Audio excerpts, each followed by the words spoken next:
जो दिन में 2 बार अपने सिर पर किताबें बांध कर गंगा तैर कर स्कूल जाता था? कौन था जिसके पास नाव लेने के लिए पर्याप्त पैसा नहीं हुआ करता था? कौन था जिसने लाठी चार्ज के बजाय भीड़ को तितर बितर करने के लिए पानी के जेट विमानों का इस्तेमाल किया था? कौन था जिसने जय जवान जय किसान का नारा दिया था? कौन था वह नाबालिग जो जेल गया लेकिन 17 साल के नाबालिग होने के कारण छोड़ दिया गया था? कौन था जिसने सार्वजनिक परिवहन में महिला ड्राइवरों और कंडक्टरों के प्रावधान की शुरुआत की थी? कौन था जिसने अपनी शादी में दहेज के रूप में खादी का कपड़ा और चरखा स्वीकार किया था? कौन था जिसने भ्रष्टाचार निरोधक समिति की पहली समिति शुरू की थी? कौन था जिसने हरित क्रांति के विचार को एकीकृत किया था? कौन था जिसने ताशकंद घोषणा पत्र पर हस्ताक्षर किए थे? कौन था जिसने दहेज प्रथा और जाति प्रथा के खिलाफ आवाज उठाई थी? कौन था जिसने प्रधानमंत्री बनने के बाद भी सरकारी कार नहीं रखी? इन तमाम सवालों के जवाब के लिए यह रिपोर्ट देखें। आइए जानते हैं कि पूर्व प्रधानमंत्री लाल बहादुर शास्त्री के बारे में। लाल बहादुर शास्त्री का जन्म 2 अक्टूबर 1904 को उत्तर प्रदेश के वाराणसी से 7 मील दूर एक छोटे से रेलवे टाउन मुगलसराय में हुआ था। उनके पिता एक स्कूल शिक्षक थे। जब लाल बहादुर शास्त्री केवल 1.5 वर्ष के थे तभी उनके पिता का देहांत हो गया था और उनकी मां अपने 3 बच्चों के साथ अपने पिता के घर जाकर बस गई।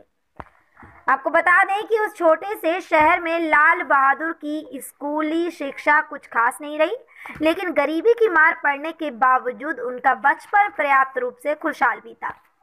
उन्हें वाराणसी में चाचा के साथ रहने के लिए भेज दिया गया था ताकि वे उच्च विद्यालय की शिक्षा प्राप्त कर सके। घर पर सब उन्हें नन्हे के नाम से पुकारते थे। वे कई मील की दूरी नंगे पांव से ही तय कर विद्यालय जाते थे। यहाँ तक कि भीषण गर्मी में जब सड़कें अत्यंत गर्म हो जाती हैं, अत्यधिक गर्म हुआ करती थी, तब भी उन्हें ऐसे ही जाना पड़ता था। बड़े होने के साथ ही लाल बहादुर शास्त्री विदेशी दासता से आज़ादी के लिए देश के संघर्ष में अधिक रुचि रखने लगे। वे भारत में ब्रिटिश शासन का समर्थन कर रहे भारतीय राजाओं की महात्मा गांधी द्वारा की गई निंदा से अत्यंत प्रभावित हुए। लाल बहादुर शास्त्री जब केवल 11 वर्ष के थे तब से उन्होंने राष्ट्रीय स्तर पर कुछ करने का मन बना लिया था। आपको बता दें कि गांधी जी ने असहयोग आंदोलन में शामिल होने के लिए अपने देशवासियों से आह्वान किया था। इस समय लाल बहादुर शास्त्री केवल 16 वर्ष के थे। उन्होंने महात्मा गांधी के इस आह्वान पर अपनी पढ़ाई छोड़ देने का निर्णय कर लिया था। उनके इस निर्णय ने उनकी मां की उम्मीदें तोड़ दी। उनके परिवार ने उनके इस निर्णय को गलत बताते हुए उन्हें रोकने की बहुत कोशिश की, लेकिन वे इसमें असफल रहे। लाल बहादुर ने अपना मन बना लिया था। उनके सभी करीबी लोगों को ये पता था कि एक बार मन बना लेने के बाद वे अपना निर्णय कभी नहीं बदलेंगे, क्योंकि बाहर से विनम्र दिखने वाले लाल बहादुर अंदर से चट्टान की तरह दृढ़ हैं। आपको बता दें कि लाल बहादुर शास्त्री ब्रिटिश शासन की अवज्ञा में स्थापित किए गए कई राष्ट्रीय संस्थानों में से एक वाराणसी के काशी विद्यापीठ में शामिल हुए। यहाँ वे महान विद्वानों और देश के राष्ट्रवादियों के प्रभाव में आए।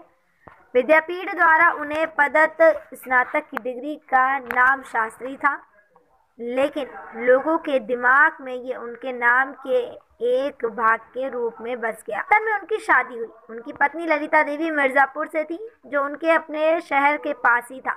उनकी शादी सभी तरह से पारंपरिक थी। दहेज के नाम पर एक चरखा और हाथ से बुने हुए कुछ मीटर कपड़े थे। वे दहेज के रूप में इससे ज़्यादा कुछ और नहीं चाहते थे। 1930 में महात्मा गांधी ने नमक कानून को तोड़ते हुए दांडी यात्रा की।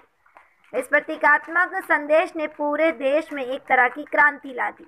लाल बहादुर शास्त्री विहल ऊर्जा के साथ स्वतंत्रता के संघर्ष में शामिल हो गए। उन्होंने कई विद्रोही अभियानों का नेतृत्व किया और कुल 7 वर्षों तक ब्रिटिश जेलों में रहे। आज़ादी के इस संघर्ष ने उन्हें पूर्णतः परिपक्व बना दिया। हम आपको यहाँ ये भी बता दें कि आज़ादी के बाद जब कांग्रेस सत्ता में आई। उससे पहले ही राष्ट्रीय संग्राम के नेता विनीत और नर्म लाल बहादुर शास्त्री के महत्व को समझ चुके थे।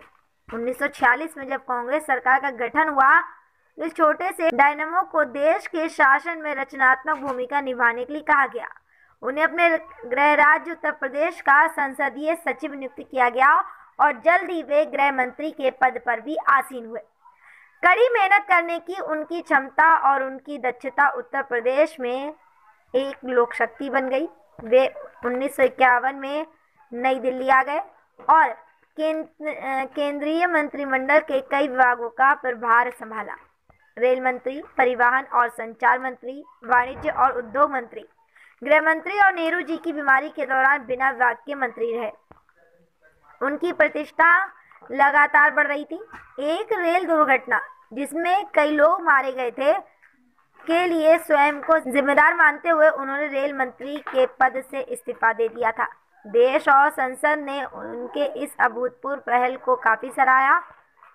तत्कालीन प्रधानमंत्री पंडित नेहरू ने इस घटना पर संसद में बोलते हुए लाल बहादुर शास्त्री की ईमानदारी और उच्च आदर्शों की काफी तारीफ की। उन्होंने कहा कि उन्होंने लाल बहादुर शास्त्री का इस्तीफा इसलिए नहीं स्वीकार किया कि जो कुछ हुआ वे इसके लिए जिम्मेदार हैं, बल्कि इसके लिए स्वीकार किया है कि क्योंकि इससे संवैधानिक मर्यादा में एक मिसाल कायम होगी। रेल दुर्घटना पर लंबी बहस का जवाब देते हुए लाल बहादुर शास्त्री ने कहा, शायद मेरे लंबाई में छोटे होने और नर्म होने के कारण लोगों को लगता है कि मैं बहुत दृढ़ नहीं हो पा रहा हूँ। यद्यपि शारीरिक रूप से मैं बहुत मजबूत नहीं हूँ, लेकिन मुझे लगता है कि मैं आंतरिक रूप से इतना कमजोर भी नहीं हूँ। अपने मंत्रालय के कामकाज के दौरान भी वे कांग्रेस पार्टी से संबंधित मामलों को देखते रहे और उसमें अपना भरपूर योगदान दिया।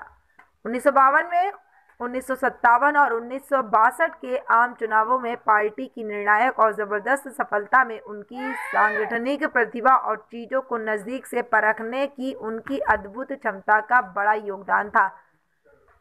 30 से अधिक वर्षों तक अपनी समर्पित सेवा के दौरान लाल बहादुर शास्त्री अपनी उदात्त निष्ठा और क्षमता के लिए लोगों के बीच प्रसिद्ध हो गए। विनम्र, दृढ़, सहिष्णु और जबरदस्त आंतरिक शक्ति वाले शास्त्री जी लोगों के बीच ऐसे व्यक्ति बनकर उभरे जिन्होंने लोगों की भावनाओं को समझा। वे दूरदर्शी थे जो देश को प्रगति के मार्ग पर लेकर आए। लाल बहादुर शास्त्री महात्मा गांधी के राजनीतिक शिक्षाओं से अत्यंत प्रभावित थे। अपने गुरु महात्मा गांधी के ही लहजे में एक बार उन्होंने कहा था कि मेहनत प्रार्थना करने के समान है। महात्मा गांधी के समान विचार रखने वाले लाल बहादुर शास्त्री भारतीय संस्कृति की श्रेष्ठ पहचान है।